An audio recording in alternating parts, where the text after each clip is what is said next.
तो सरकार समय ये विभिन्न समय विधानसभा क्वेश्चन आसीला एवं आम समस्ते विधानसभा बारंबार करुचे दादन होशार प्रमुख समस्या एवं सरकार निश्चित भाव में चेष्टा करुच्ची कम रु कम करने दीर्घ 24 वर्ष जो सरकार करते जे निजे गत सरकार मुख्यमंत्री थे जिले में दादन समस्या सब अधिक जो जिले से प्रतिनिधित्व करुले जो जिले से विधायक होकर आसुले से जिला लोक मैंने बाहर को सूरत को दादन खटिया जाऊे एवं तमिलनाडु रे विभिन्न समय देखिए इटा भाटी रे दादन समस्या बहुत अधिक एवं ताऊ कि भाव में कम ओडिशा रे किभली भाव में इंडस्ट्री ओडिशा किभली भाव में नुआ स्टार्टअप करा एंटरप्रेन्योरशिप डेवलपमेंट करा एम्प्लॉयमेंट रेट बढ़ा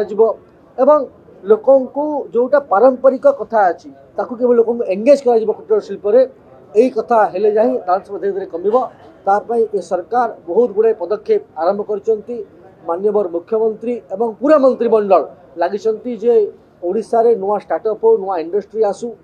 एवं तापाई गुड़ाए कॉन्फ्रेंस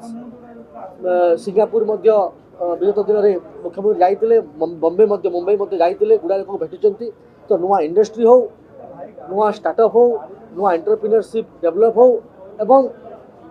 यही अनुसार जब कम चलला तो निश्चित दिन आगामी दिन में दादन संख्या कम ओडिशार पिला रोजगार पाइबे और ये गोटे त्वरित प्रक्रिया हठात तो हो पार धीरे धीरे हम समय लगे समय सापेक्ष निश्चित हम मोर पूरा विश्वास है।